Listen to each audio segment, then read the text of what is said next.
Hello friends, कैसे हैं आप सब। हाँ जी, क्या हाल चाल है जी आप लोगों के। आई होप सो सब बढ़िया होंगे। Myself Varun Jain and I welcome you all to the video lectures of CA intermediate paper number 5 advanced accounting, या आप कह सकते हो सीए इंटरमीडिएट ग्रुप 2 का पहला paper that is advanced accounting. तो इसकी वीडियो लेक्चर्स में आप लोगों का स्वागत है।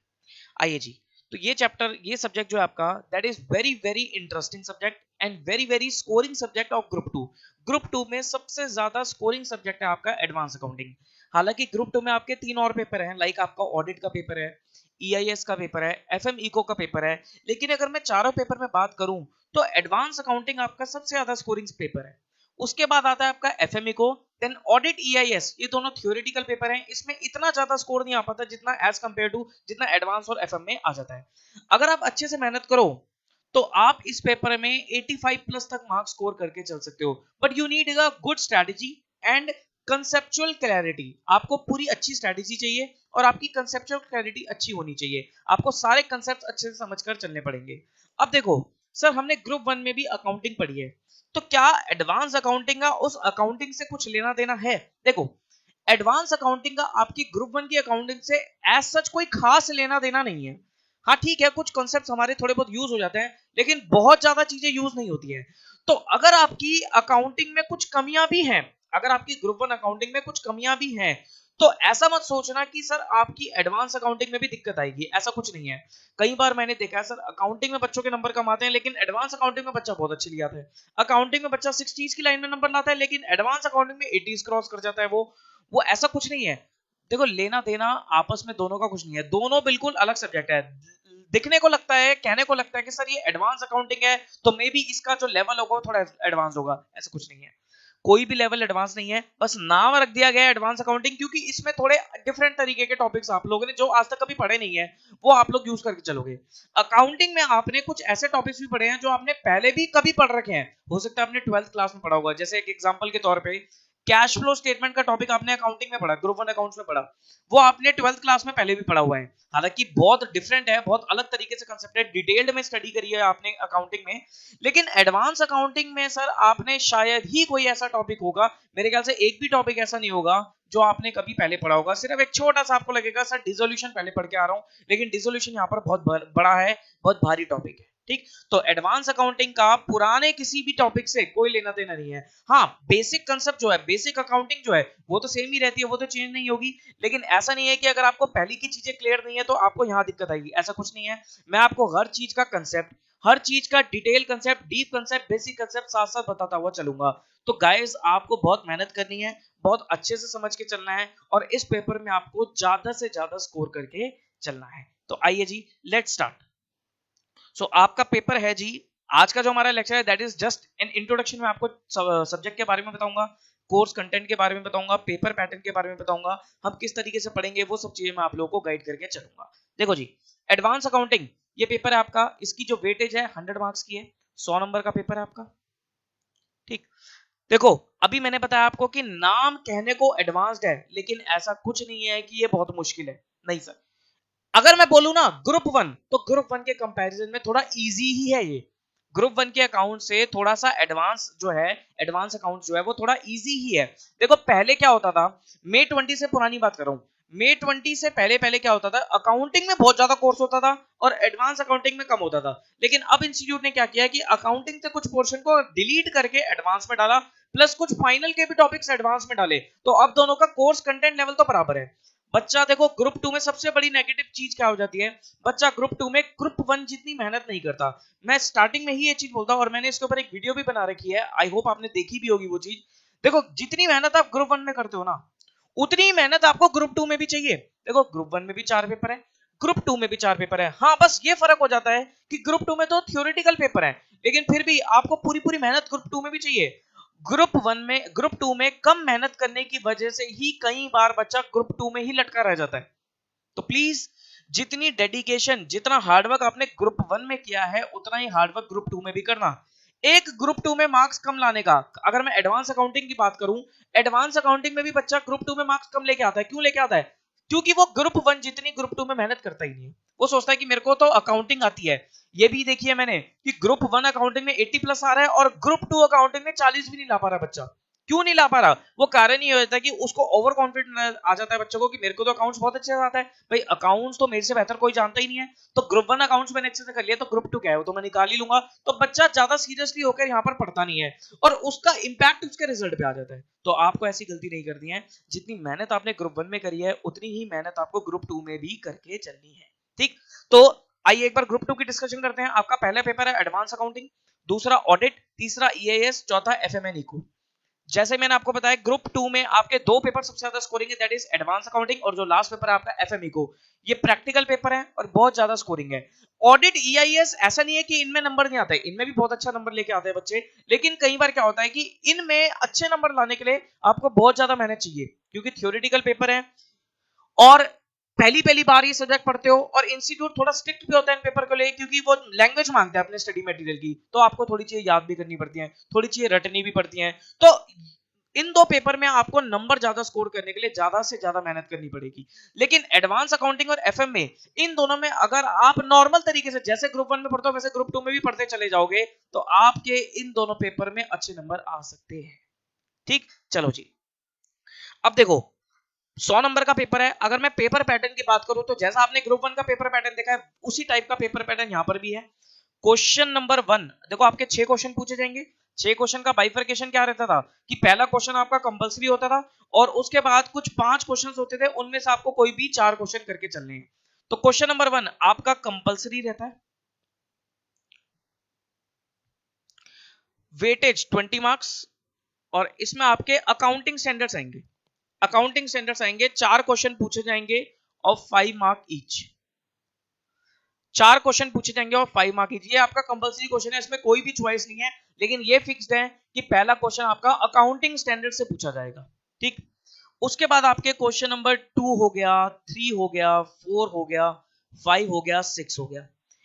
इन 5 क्वेश्चन में से कोई भी आपको 4 क्वेश्चन करके चलने, एनी 4 ऑफ 20 मार्क्स ईच। कोई भी 4 क्वेश्चन आपको 20-20 नंबर के पूछे, आपको करके चलने हैं। मतलब 5 क्वेश्चन पूछेगा 20 नंबर के, जिसमें से आपको कोई भी 4 करने हैं। सर क्या 20 नंबर का कोई सिंगल क्वेश्चन आएगा? ऐसा नहीं है।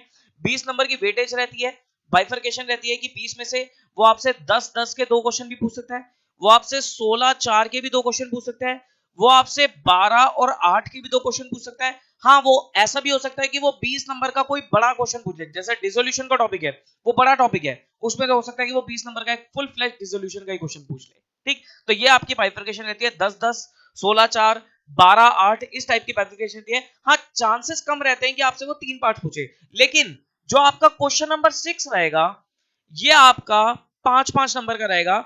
इसमें वो आपसे 5 क्वेश्चन पूछेगा और 5 मार्क्स, जिसमें से कोई भी आपको 4 क्वेश्चन करने हैं, एनी 4।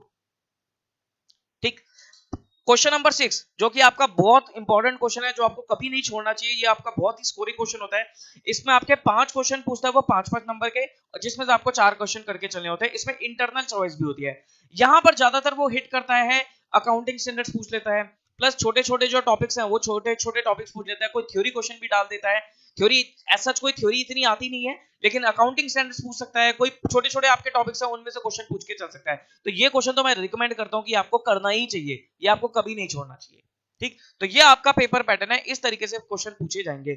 अभी आप इस स्टेज पे नहीं हो कि मैं आपको बता दूं कि कौन सा क्वेश्चन किस क्वेश्चन में, कौन सा टॉपिक किस क्वेश्चन में पूछा जाएगा, कैसे कैसे बाइफरकेशन है, वो हम लेटर ऑन जब हम कोर्स पूरा कर लेंगे उसके बाद मैं आपको पेपर पैटर्न बताऊंगा ज्यादा डिटेल में जाके। ठीक, तो ये आपका पेपर पैटर्न है, प्लीज साथ साथ नोट करते चले जाना। ठीक, ओके, अब हमें पढ़ना कैसे है, मैं आपको सर वीडियो लेक्चर्स दूंगा, जो भी आपके चैप्टर्स हैं उनके वीडियो लेक्चर्स आपको मिलेंगे। अब आपको वीडियो लेक्चर्स में आपको लेक्चर्स देखने हैं, कंसंट्रेशन के साथ देखना है, विद हाई कंसंट्रेशन, अच्छे से समझ के चलना है कॉन्सेप्ट को। रजिस्टर मेंटेन कर लेना, 2 रजिस्टर आप लोग मेंटेन करोगे, 2 क्या इवन 3 रजिस्टर मेंटेन करके चलोगे। मैं आपको लिखवा देता हूं, एक एक पॉइंट को लिखते रहना जल्दी जल्दी से। 3 रजिस्टर आप लोग मेंटेन करके चलोगे। पहला रजिस्टर रहेगा आपका अकाउंटिंग स्टैंडर्ड्स के लिए, एएस के लिए। देखो, अगर आप लोग मेरे साथ ग्रुप 1 पढ़ चुके हो, अगर आप लोग मुझसे ग्रुप 1 पढ़ चुके हो, तो ग्रुप 1 का जहां मैंने एएस आपको लिखवाए थे, उसी रजिस्टर में आप ग्रुप 2 के भी एएस को कंटिन्यू कर लेना। इसका मैंने आपको बेनिफिट बता रखा है। इसका बेनिफिट ये रहता है कि अगर आपके अकाउंटिंग स्टैंडर्ड्स एक ही जगह पर इकट्ठे हो जाएंगे, तो उससे आपको फायदा ये मिलेगा कि आपको ऑडिट का जो पेपर है उसमें भी अकाउंटिंग स्टैंडर्ड के क्वेश्चन पूछे जा सकते हैं, तो वहां पर भी आपको अकाउंटिंग स्टैंडर्ड रेफर करने की जरूरत पड़ सकती है। प्लस जब आप आर्टिकलशिप में जाओगे, इंटरव्यू देने जाओगे, बिग फोर वगैरह में जाओगे, तो वहां इंटरव्यू के लिए आपको अपने आप को तैयार करना पड़ेगा, और इंटरव्यू में अकाउंटिंग स्टैंडर्ड्स के भर भर के क्वेश्चन पूछे जाते हैं, तो वो आपके लिए अगर एक ही जगह मेंटेन हो जाएगा तो आपको रिवाइज करना आसान रहेगा। कई बार क्या होता है कि अगर आप बोथ ग्रुप दे रहे हो तो आपको सिर्फ अकाउंटिंग स्टैंडर्ड्स पढ़ने का मन है, सारे अकाउंटिंग स्टैंडर्ड्स पढ़ूंगा 2-3 दिन लगा के, तो आप एक ही रजिस्टर से सारा काम करके चल सकते हो। इसलिए मैं बोलता हूं कि एएस का जो रजिस्टर है वो आपका एक सिंगल सेपरेट मेंटेन होना चाहिए। हालांकि अगर आप ग्रुप 1 कहीं और पढ़ के आ रहे हो, कोई दिक्कत वाली बात नहीं है, अब आपको सर एएस के लिए सेपरेट रजिस्टर मेंटेन करके चलना है, ठीक। उसके बाद एक रजिस्टर आप मेंटेन करोगे अदर देन एएस, जो आपके चैप्टर बचते हैं उनका कंसेप्ट रजिस्टर। देखो, concept is the key to success. CA exams में conceptual clarity is the key to success. एक चीज मेरी हमेशा ध्यान रखना, आप कंसेप्ट पे ज्यादा ध्यान दो। अगर आपका कंसेप्ट स्ट्रांग है तो क्वेश्चन कोई भी आ जाए आप डील कर जाओगे, आप डील कर जाओगे, आई गारंटी यू। अगर आपका कंसेप्ट स्ट्रांग है तो क्वेश्चन कोई भी आ जाए आप डील कर जाओगे। लेकिन अगर आपका कंसेप्ट ही वीक है, जितने मर्जी क्वेश्चन की प्रैक्टिस कर लो, अगर आपका कंसेप्ट वीक है तो एग्जाम में क्वेश्चन आपसे नहीं होगा, ये ध्यान रखना। फिर तो please focus on the concepts, जो बेस है, जो कंसेप्ट है उस पर ध्यान दो। क्वेश्चन की प्रैक्टिस कम कर लो, मुझे कोई फर्क नहीं पड़ता, लेकिन आपका कंसेप्ट स्ट्रांग होना चाहिए। आप मेरी बुक उठाओगे, जब मैं आपको क्वेश्चंस कराऊंगा तो मैंने बहुत ज्यादा क्वेश्चंस नहीं डाले। आपको कुछ बुक्स में एक एक चैप्टर में 100 क्वेश्चन मिलेंगे, मुझे तो सर वो टोटली वेस्टेज लगती है। मैं तो ये कहता हूं कि मेरी बुक में 20 क्वेश्चन है ना, कोई दिक्कत नहीं है, वो 20 क्वेश्चन करके चलो, प्लस आईसीएआई का स्टडी मटेरियल करके चलो। इवन आईसीएआई के स्टडी मटेरियल के क्वेश्चन मैं ऑलमोस्ट डाल ही देता हूं, फिर भी आईसीएआई का स्टडी मटेरियल देखो, आईसीआई के आरटीपीस वगैरह देखो, वो भी मैं अपनी बुक में डाल देता हूं, फिर भी आप देखो। मॉक टेस्ट इंस्टीट्यूट के देखो, पास्ट एग्जाम क्वेश्चन देखो। इतना अगर कर लोगे ना, आपका काम बन जाएगा, आपको कोई एक्स्ट्रा क्वेश्चंस करने की जरूरत नहीं है। इतना कर लोगे, आपका बहुत अच्छे से काम बनेगा और बहुत अच्छे नंबर आएंगे आपके। मेन क्रक्स इज कि कंसेप्चुअल क्लैरिटी आपकी अच्छी होनी चाहिए, आपका एक एक कंसेप्ट स्ट्रांग होना चाहिए, मतलब कंसेप्ट में आपका इतना सा भी वीकनेस नहीं होनी चाहिए, ठीक। तो कंसेप्ट का रजिस्टर आप सेपरेट मेंटेन करके चलोगे, उसमें आप टॉपिक वाइज जो मैं आपको कॉन्सेप्ट लिखवाऊंगा वो कॉन्सेप्ट लिखोगे, प्लस मैं कई बार कॉन्सेप्ट के साथ, मोस्टली मैं कॉन्सेप्ट के साथ कुछ एग्जांपल्स कोट करता हूं, तो वो एग्जांपल जरूर सॉल्व करोगे, क्योंकि एग्जांपल कंसेप्ट बिल्डर का काम करते हैं। मान लो मैं आपको कोई स्टैंडर्ड समझा रहा हूं, कोई प्रैक्टिकल स्टैंडर्ड समझा रहा हूं, जैसे हम पढ़ेंगे एक AS20 पढ़ेंगे, अर्निंग पर शेयर, तो ईपीएस में मैं कई सारे केसेस आपको लिखवाऊंगा, हर केस का एक एग्जांपल दूंगा। तो आपको सिर्फ पढ़ने से काम नहीं बनेगा, आपको एग्जांपल देखोगे तो एग्जांपल से आपको वो कांसेप्ट ज्यादा क्लियर होगा, ठीक। तो एग्जांपल आपको कांसेप्ट रजिस्टर में ही लिखने हैं। उसके बाद एक क्वेश्चन रजिस्टर आप बनाओगे जो आपका प्रैक्टिस रजिस्टर होगा, जिसमें आप ओनली क्वेश्चंस, सिर्फ आप इसमें क्वेश्चंस करोगे, चाहे आप एएस के क्वेश्चंस कर रहे हो प्रैक्टिकल, चाहे आप अदर देन एएस के क्वेश्चंस कर रहे हो प्रैक्टिकल, प्रैक्टिस कर रहे हो, चाहे वो होमवर्क में कर रहे हो, चाहे मैं कोई क्लास में आपको क्वेश्चन करा रहा हूं बुक का, वो सब आपके एक ही रजिस्टर में मेंटेन हो जाने चाहिए, सो दैट अगर आपको कहीं क्वेश्चंस देखने हैं तो आपको इधर उधर ढूंढना ना पड़े, आपको पता है कि मेरा एक प्रैक्टिस रजिस्टर है, इसमें मिल जाएगा। देखो, ऑर्गेनाइज तरीके से पढ़ाई करना सीखो। अभी तक आपने जैसे मर्जी पढ़ाई करी है, मुझे फर्क नहीं पड़ता, लेकिन अब ऑर्गेनाइज तरीके से पढ़ाई करना सीखो। आपने अगर प्रैक्टिस रजिस्टर बना रखा है तो एक इंडेक्स बना लो कि भाई पेज नंबर इस से इस तक ये चैप्टर के क्वेश्चन है, इस से इस तक ये चैप्टर के क्वेश्चन है। भाई साहब, बहुत कंटेंट है, बहुत कोर्स कंटेंट है, कल को फाइनल में जाओगे और ज्यादा कोर्स कंटेंट बढ़ेगा, तो चीजों को ऑर्गेनाइज करना सीखो। कल को ऑडिट पे जाओगे तो ऑडिट फाइल यूज करोगे ना, फाइल में क्या होता है, डॉक्यूमेंटेशन होती है, तो आपको अपनी पढ़ाई की भी डॉक्यूमेंटेशन करनी है। चीजें सारी आपकी सिस्टमैटिक तरीके से लगी होनी चाहिए। कंसेप्ट है तो आप उसमें भी इंडेक्स बना लो कि भाई ये वाला कंसेप्ट इस पेज पे है, ये वाला कंसेप्ट इस पेज पे है। मान लो अगर आपको कोई पर्टिकुलर कंसेप्ट देखना है तो आपका ढूंढने में टाइम वेस्ट ना हो, आप इंडेक्स से जाकर देख लो। तो प्लीज थोड़ा सा ऑर्गेनाइज हो जाओ। अब ये सब देखो, ये बातें मैं आपको प्रैक्टिकली तो करके दिखा नहीं सकता, ये सब आपको खुद ही अपने माइंड से अप्लाई करके चलनी पड़ेगी, लेकिन हाँ, आई कैन गाइड यू। अगर आपको कोई भी दिक्कत आती है इन टाइप की चीजों में तो आप मुझसे पूछो कि सर मैं ऐसा कर रहा हूं तो कोई दिक्कत तो नहीं है, I will definitely guide you, लेकिन पूछना आपको पड़ेगा, ठीक। तो फोकस ऑन द कंसेप्ट, जितना अच्छे से आप कंसेप्ट पे ध्यान दोगे उतना आप लोगों का फायदा मिलेगा, ठीक। तो 3 रजिस्टर मैंने आपको बताए, एक आपका accounting standard register exclusively for as, एक आपका चैप्टर में कॉन्सेप्ट रजिस्टर, और एक आपका प्रैक्टिस रजिस्टर होगा जिसमें आप सिर्फ और सिर्फ क्या करोगे, क्वेश्चंस करके चलोगे और कुछ आपको उसमें नहीं करना, ठीक। तो 3 रजिस्टर आपके मेंटेन हो गए, ये आप मेंटेन कर लेना। बुक के लिए क्या करना है आपको, मैं आप लोगों को अपनी बुक दूंगा आपको, उस बुक में सिर्फ और सिर्फ क्वेश्चंस है, कॉन्सेप्ट मैं आपको रजिस्टर में लिखवाऊंगा, यहां पर मैं लिखूंगा, आप लोग लिखोगे अपने रजिस्टर में, प्लस आपको मेरी बुक से क्वेश्चंस करने हैं, वो क्वेश्चंस मैं आपको क्लास में सॉल्व कराऊंगा, उसके आंसर्स मिल जाएंगे, डिटेल सॉल्यूशंस नहीं है, उसके आंसर्स हैं, सो दैट आप अपना आंसर मैच कर पाओ, प्लस उसके सॉल्यूशंस मैं आप लोगों को क्लास में करवाऊंगा, कुछ क्वेश्चंस मैं आपको होमवर्क में भी दूंगा जो आपसे आराम से हो जाएंगे, जो आपसे बिल्कुल आराम से हो जाएंगे, लेकिन फिर भी अगर आपको कोई सॉल्यूशन में दिक्कत आती है तो आप मुझसे पूछ सकते हो कि सर ये मैंने सॉल्यूशन किया है, सॉल्यूशन क्या है, तो मैं आपसे जनरली क्या बोलता हूं कि अपना सॉल्यूशन भेजो और मैं चेक करूंगा, क्योंकि मैं देखना चाहता हूं कि आप कहां पर गलती कर रहे हो, गलती से मुझे पता लग जाता है कि आपके कुछ पॉइंट में दिक्कत है, कोई कॉन्सेप्ट में अगर आप लैग कर रहे हो तो मुझे वहीं पता लग जाएगा, फिर मैं आपको वॉइस नोट के थ्रू समझाऊंगा कि भाई ये दिक्कत है आपकी, ठीक, this is the practice which I used to follow. Okay, अब आती है सर डाउट रिजोल्यूशन की बात, अगर हमारे डाउट होंगे तो मैं किस तरीके से रिजॉल्व करके चलूंगा, देखो डाउट्स एज सच इतने आते नहीं है, आप पढ़ना स्टार्ट करोगे आपको अपने आप पता लग जाएगा, इतने डाउट्स नहीं आते, ठीक, फिर भी अगर आपके कोई डाउट्स आते हैं तो डाउट्स के लिए आपको एक छोटा सा काम करना है, लेक्चर आपने देखा और अगर आपका डाउट रेज हो गया तो ऐसा नहीं कि सर तुरंत ही मेरे को व्हाट्सएप डाल दिया या फोन कर दिया कि सर मेरे को डाउट आ रहा है, ऐसा नहीं होगा, उसका मैं आंसर कभी नहीं दूंगा, आपको डाउट का क्या करना है, आपको पहले पूरा टॉपिक कंप्लीट करने लाए, फॉर एग्जांपल आप बैंकिंग कंपनी का चैप्टर कर रहे हो और बैंकिंग के लेक्चर 3 में आपको कोई डाउट आ गया, तो मैं आपको यही बोलूंगा कि आप कौन से लेक्चर पे हो, आप बताओगे सर लेक्चर 3 में ये डाउट आ गया, फिर मैं पूछूंगा कि आपने आगे के लेक्चर देखे, आप बोलोगे सर अभी तो नहीं देखे, तो मैं आपको उसका आंसर नहीं दूंगा, मैं बोलूंगा पहले आगे के लेक्चर देखो, कई बार क्या होता है कि आई होप आप इतने मेच्योर आप समझते हो इन चीजों को, मान लो लेक्चर 3 पढ़ते पढ़ते आपको कोई डाउट निकल के आ गया, तो मैं आप खुद भी सोच सकते हो कि सर हो सकता है वो जो डाउट है आपका वो पॉइंट आगे के लेक्चरों में क्लियर हो जाए, कई बार होता है ना सर कॉन्सेप्ट थोड़ा टेढ़ा है लेकिन उसको समझने में टाइम लगेगा, थोड़ा पेशेंस रखनी पड़ेगी, धीरे धीरे धीरे धीरे धीरे धीरे कंसेप्ट डेवलप होगा, तो आपको पेशेंस थोड़ी रखनी पड़ेगी, तो जनरली डाउट के लिए आपको क्या करना है, पहले पूरा चैप्टर कंप्लीट कर लो और फिर नोट करते रहो कि भाई इन चैप्टर में मेरे ये डाउट्स आए हैं, ठीक, काफी हद तक तो आप देखोगे आपके डाउट खत्म हो जाएंगे, फिर आपके जो क्वेश्चंस बचते हैं डाउट के वो आप चैप्टर कंप्लीट करने के बाद मुझसे पूछो, I will definitely give your answer, आप मेरे को बता दो सर बैंकिंग कंपनी चैप्टर आपने पढ़ा और आपने बताया सर मेरे ये डाउट्स हैं इनको रिजॉल्व कर दो, मैं आपके डाउट्स बताऊंगा डेफिनेटली, और डाउट्स कैसे व्हाट्सएप पे बता दूंगा मैं आपको, कोई दिक्कत नहीं है, आप मेरे को कॉल कर सकते हो, एक मुझसे टाइम लेके कॉल कर सकते हो, मैं आपको कॉल पे बता दूंगा, बहुत ही ज्यादा परेशानी हो गई है तो आप सर मैं आप मेरे को रिक्वेस्ट कर लेना, मैं आपको टाइम लेकर जूम सेशन भी कंडक्ट कर लूंगा, लेकिन वो जूम सेशन तब होगा क्योंकि सर टाइम की अवेलेबिलिटी इतनी रहती नहीं है, लेकिन वो जूम सेशन तब होगा जब मुझे लगता है कि भाई जरूरत है उस चीज की, कई बार क्या होता है सर बच्चे एक दो डाउट्स के लिए बोल देंगे सर सेशन ले लो, बेटा ऐसा नहीं हो पाएगा, कुछ मेरे को लगेगा कि भाई डाउट है जो व्हाट्सएप पे सॉल्व हो सकता है,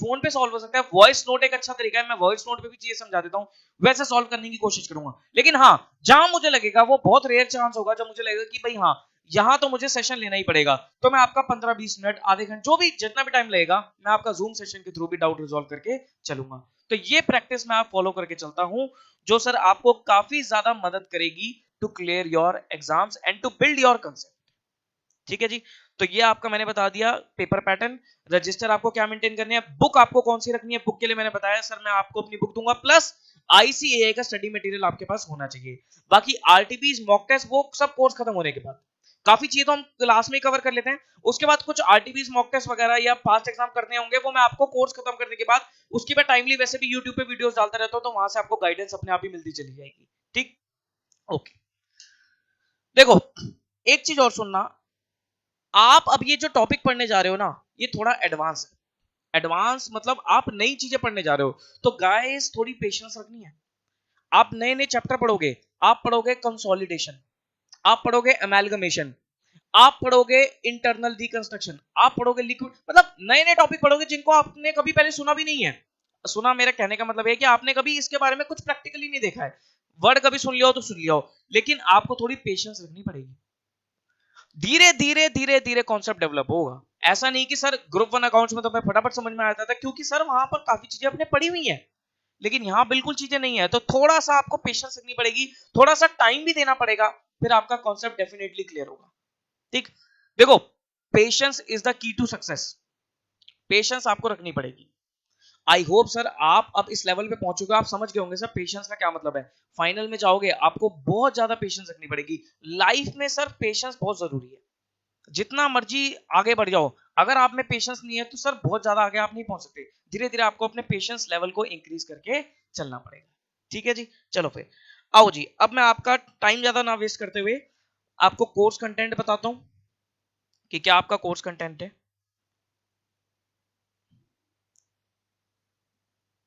कोर्स कंटेंट, देखो पहले तो मैं आपको बता देता हूं आपका क्या कोर्स कंटेंट है और इंस्टीट्यूट के हिसाब से किसकी क्या वेटेज है। उसके बाद मैं आपको बताऊंगा कि मैं किस तरीके से कराऊंगा, कौन सा टॉपिक पहले कराऊंगा, कौन सा टॉपिक बाद में कराऊंगा, वो मैं आपको बता दूंगा। ठीक, देखो सबसे पहले इंस्टीट्यूट ने रखे हैं सर अकाउंटिंग स्टैंडर्ड्स।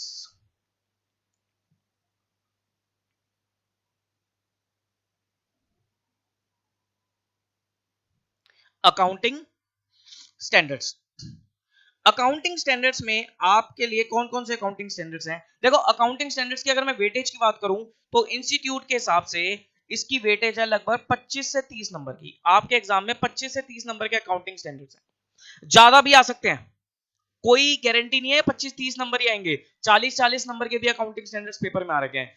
ग्रुप 2 में अकाउंटिंग स्टैंडर्ड्स ज्यादा हैं। ग्रुप 1 में तो आपने लगभग 7-8 अकाउंटिंग स्टैंडर्ड्स पढ़े थे, लेकिन यहाँ आपके लगभग 12-13 अकाउंटिंग स्टैंडर्ड्स हैं। तो ग्रुप 2 में अकाउंटिंग स्टैंडर्ड्स ज्यादा हैं, चैप्टर कम है। ग्रुप 1 में स्टैंडर्ड्स कम थे, चैप्टर ज्यादा थे। यहाँ पर अकाउंटिंग स्टैंडर्ड्स की वेटेज ज्यादा है, मतलब वॉल्यूम ज्यादा है अकाउंटिंग स्टैंडर्ड्स की, वॉल्यूम ज्यादा है तो अकॉर्डिंगली वेटेज भी ज्यादा होगी। तो 25 से 30 नंबर वैसे इंस्टीट्यूट कहता है, लेकिन सर 30 से प्लस ही आप मान के चलो, 35-40 नंबर के भी स्टैंडर्ड्स आ रहे हैं पेपर में। ठीक, तो कौन कौन से स्टैंडर्ड्स आपको पढ़ना है। एक आपको पढ़ना है अकाउंटिंग स्टैंडर्ड 4 जिसका नाम है कॉन्टिंजेंसीज एंड, ये सिलेबस आप नोट करते रहना, and events occurring after the balance sheet date. इसमें मोटा मोटा क्या होता है स्टैंडर्ड में, इसमें होता है कि बैलेंस शीट डेट के बाद अगर आपका कोई इवेंट होता है तो उसको आप अपने प्रीवियस अकाउंट्स में किस तरीके से एडजस्ट करके चलोगे। यहां पर आप देखोगे कि भाई कोई एडजस्टिंग इवेंट होता है, कोई नॉन एडजस्टिंग इवेंट होता है, उन इवेंट्स का पिछले अकाउंट्स में क्या ट्रीटमेंट रहेगा, क्या वो एडजस्ट होने चाहिए या नहीं होने चाहिए। ये अकाउंटिंग स्टैंडर्ड्स, ये अकाउंटिंग स्टैंडर्ड आपको ये चीज बताएगा। फिर आप पढ़ोगे एएस 5 नेट प्रॉफिट और loss for the period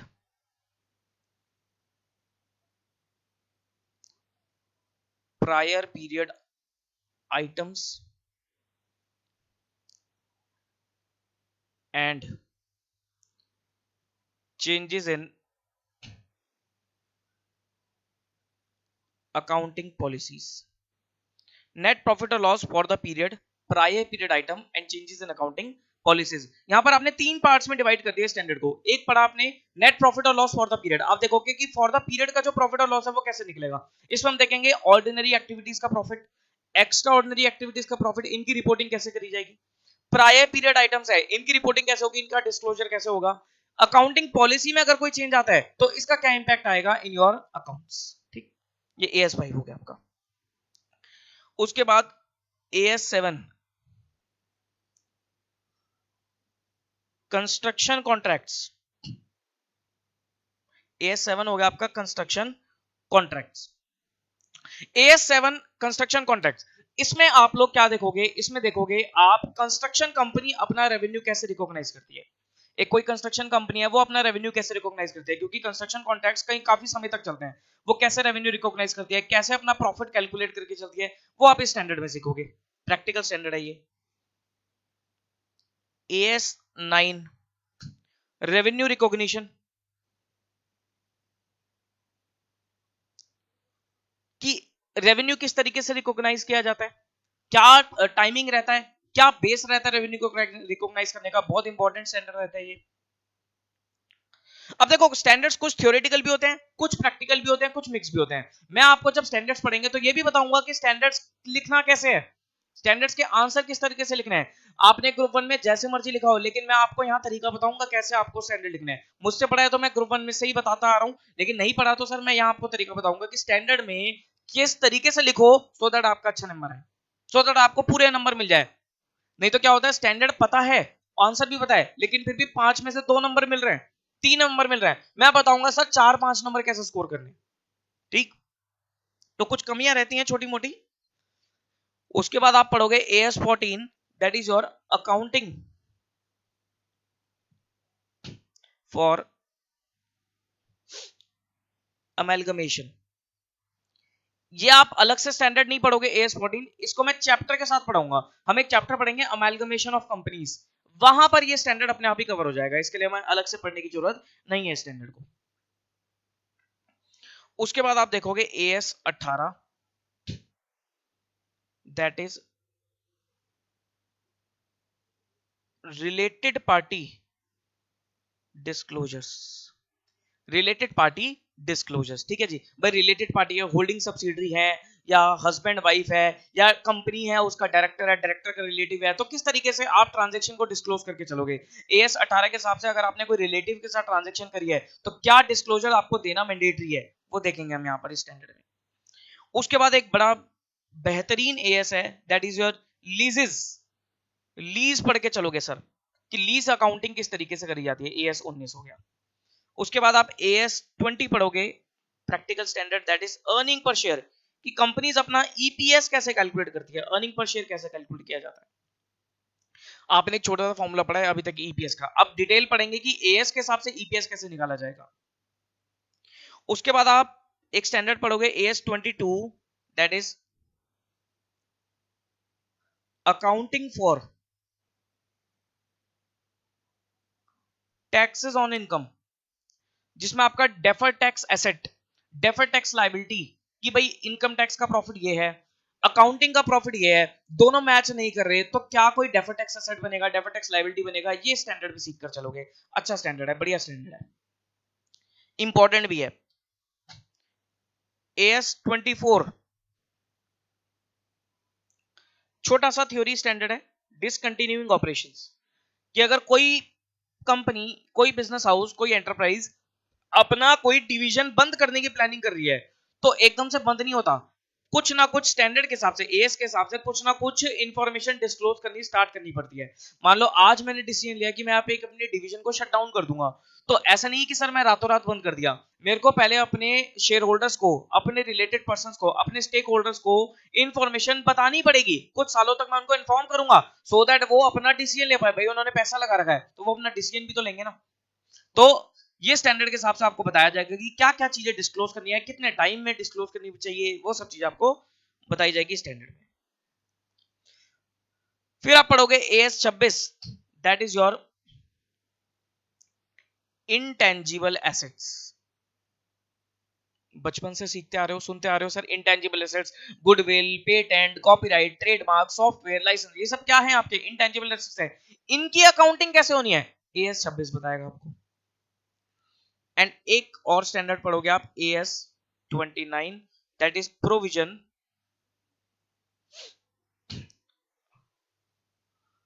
contingent assets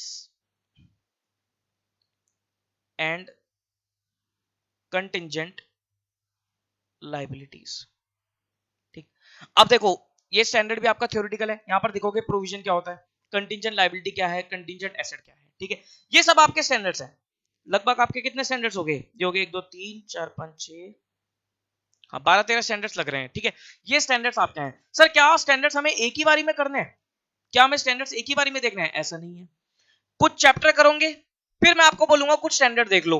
हाँ ऐसा हो सकता है कि मैं आपको बोलूंगी कुछ स्टैंडर्ड इकट्ठे देख लो, जैसे AS4 5 और 29 है जो ऊपर लिखा ना मैंने, AS4 AS5 एंड AS29, ये मैं बोलूंगा इकट्ठे देखो। क्यों इकट्ठे देखो, क्योंकि ये सब ये स्टैंडर्ड इंटर रिलेटेड है।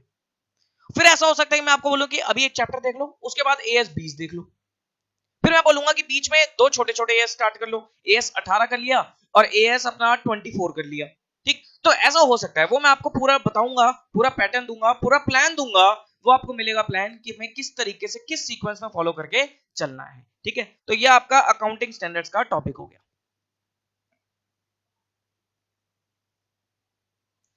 उसके बाद सेकंड जो आता है that is your company accounts. Company accounts, company accounts की वेटेज है आपके एग्जाम के लगभग 30 to 35 मार्क्स, 30 से 35 नंबर के कंपनी अकाउंट्स के टॉपिक हैं। इसमें आपके कौन कौन से टॉपिक्स हैं, देखो इसमें आपका टॉपिक है about ESOPs, accounting for employ stock option plan, छोटा सा चैप्टर है लेकिन इंपॉर्टेंट है, 6-8 नंबर का क्वेश्चन इसमें से आ जाता है। ईसॉप्स का टॉपिक हो गया आपका। ईसॉप्स के बाद आपका हो गया buyback of shares,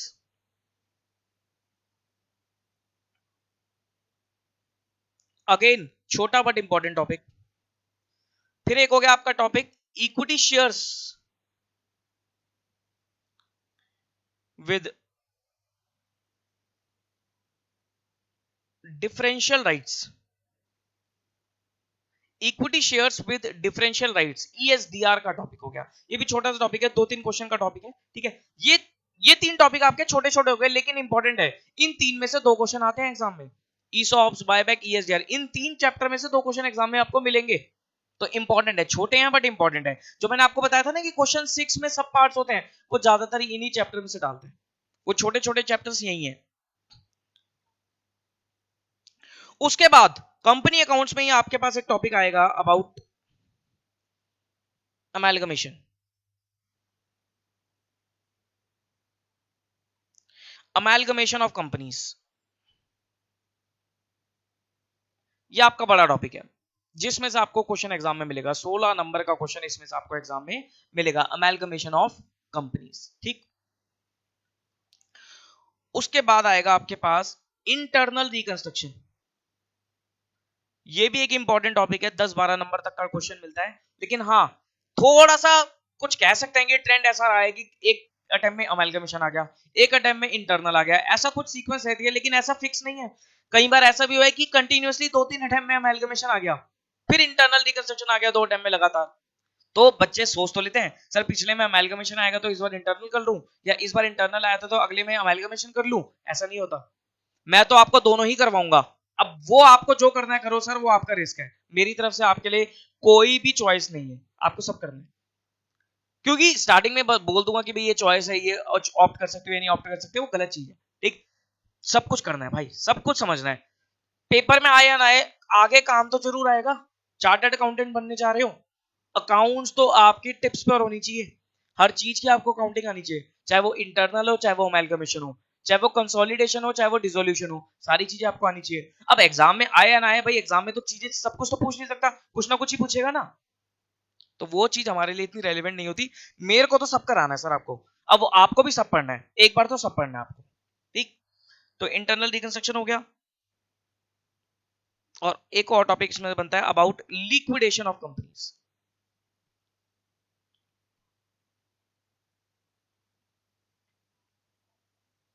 liquidation of companies. Third third आपका टॉपिक रहता है बैंकिंग कंपनीज।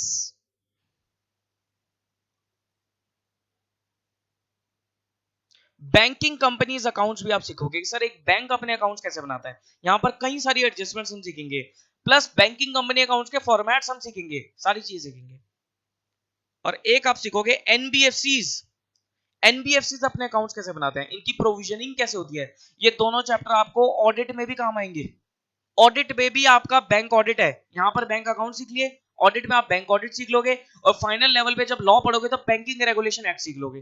तो आपका सर बैंक खत्म है, सीए बन जाओगे ना तो आपका बैंक टिप्स पे होगा, बैंक लॉ पढ़ लिया आपने, बैंक के अकाउंट्स यहां पढ़ लिए, बैंक ऑडिट ऑडिट में पढ़ लिया, ऐसे companies, company audit, company law और कंपनी अकाउंट सब कुछ पढ़ लोगे सर, परफेक्ट चार्टर्ड अकाउंटेंट बन के निकलोगे, ठीक। तो बैंकिंग कंपनी एनबीएफसी, इन दोनों मिलाकर ये दोनों ही चैप्टर की वेटेज है सर 12 से 16 नंबर, 12 से 16 नंबर के ये दो टॉपिक है, बैंकिंग और एनबीएफसी, और बेहद आसान, बहुत आसान टॉपिक है बैंकिंग एनबीएफसी, ठीक।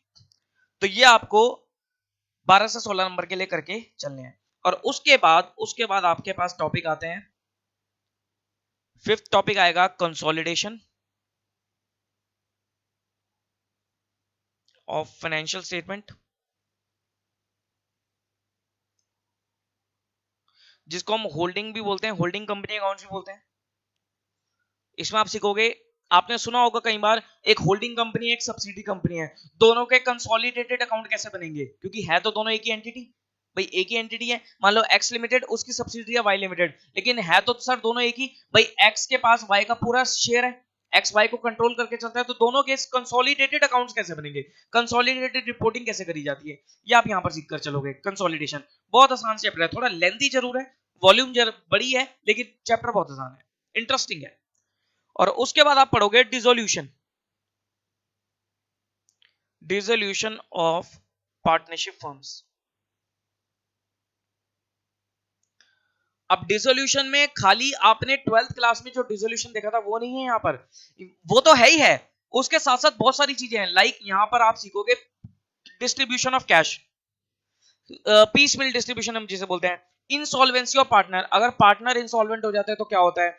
यहां पर आप देखोगे conversion of firm into company, एक फर्म कंपनी में कन्वर्ट होती है तो क्या होगा, दो फर्म्स जब अमेलगमेट होती है तो क्या होगा, एक कंपनी फर्म को टेक ओवर कर रही है तो क्या होगा, ये सारी चीजें आप देखोगे। ठीक, बट नॉर्मल डिसोल्यूशन तो है ही है। डिस्ट्रीब्यूशन ऑफ कैश हो गया, इंसॉल्वेंसी ऑफ पार्टनर, अगर कोई पार्टनर इंसॉल्वेंट हो गया, जहां पर हम सीखेंगे एक rule, Garner versus Murray rule, उसको लगाना सीखेंगे। उसके बाद एक फर्म ने, एक कंपनी ने फर्म को टेक ओवर कर लिया, दो फर्म्स अमेलगमेट हो गई, उसके बाद एक फर्म कंपनी में कन्वर्ट हो गई, ये सारी चीजें आप लोग यहां पर सीखकर चलोगे डिसोल्यूशन। तो ये बड़ा टॉपिक है आपके लिए, ठीक। और डिसोल्यूशन के साथ आपके पास एलएलपी भी है, एलएलपी की थ्योरी है आपके लिए यहां पर। हालांकि आपने एलएलपी एक्ट अपना उसमें पढ़ा होगा, फाउंडेशन लेवल पे एलएलपी एक्ट पढ़ा होगा, एलएलपी एक्ट 2008, लेकिन कुछ एलएलपी के टॉपिक्स थ्योरेटिकली आपके यहां पर भी इंपॉर्टेंट है, जिसमें 5 नंबर का क्वेश्चन आ जाता है, तो ये आपका 5 नंबर का फिक्स रहता है, तो ये आपको करना चाहिए।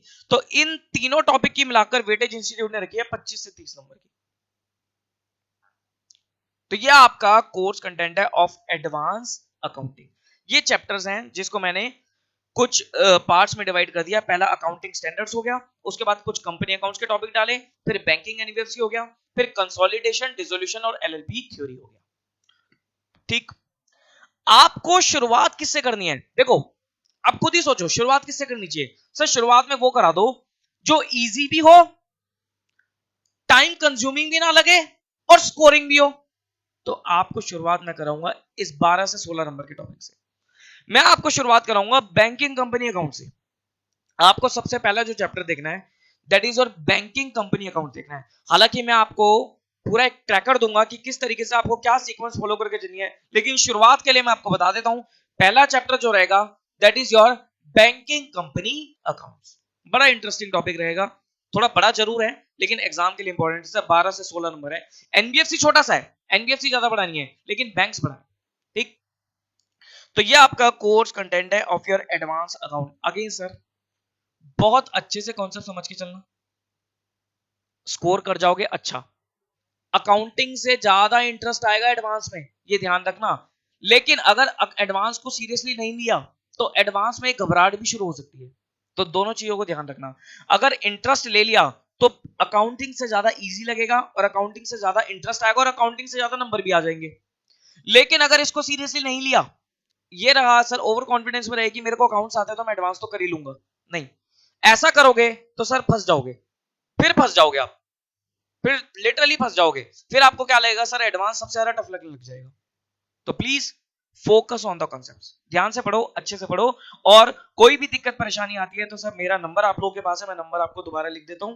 माय नंबर इज 9717175748, ये मेरा नंबर है। कोई भी डाउट आएगा, डाउट का मैंने आपको तरीका बता ही दिया सर, कोशिश करना चैप्टर वाइज डाउट पूछो, चैप्टर कंप्लीट करने के बाद डाउट पूछो। डाउट आप मुझे व्हाट्सएप करना, डेफिनेटली सर आपको रिप्लाई मिलेगा। मैं मैक्सिमम टाइम रखता हूं 24 घंटे का, 24 घंटे में आपको रिप्लाई मिलेगा, लेकिन 24 घंटे कभी लगते नहीं है, 2-3 घंटे के अंदर अंदर ही आपका डाउट रिजॉल्व हो जाता है, उसमें इतनी आपको टेंशन लेने की जरूरत होती भी नहीं है। ठीक है जी, कॉल करना है सर कॉल भी कर सकते हो, लेकिन कॉल के लिए पहले मेरे को व्हाट्सएप करके एक बार टाइम ले लेना, क्योंकि एकदम से कॉल करोगे तो maybe I will not be able to pick, और शायद मैं कॉल बैक भी ना कर पाऊं क्योंकि सर इतना टाइम नहीं हो पाता। तो आप मुझे व्हाट्सएप करना, तो मैं आपको टाइम दूंगा कि इस टाइम पे मैं आपसे बात कर पाऊंगा, तो उस टाइम पे आप मुझे कॉल कर लेना। ठीक है जी, तो guys all the very best, अच्छे से तैयारी करो, अच्छे से लेक्चर देखो, all the very best for your preparations. कोई भी दिक्कत परेशानी आए तो please do contact me, and from the next video we will start our first chapter that is your banking company accounts. ठीक है जी, हाँ जी, चलिए फिर थैंक यू वेरी मच, मिलते हैं नेक्स्ट वीडियो में। Till then take care of yourself, bye bye.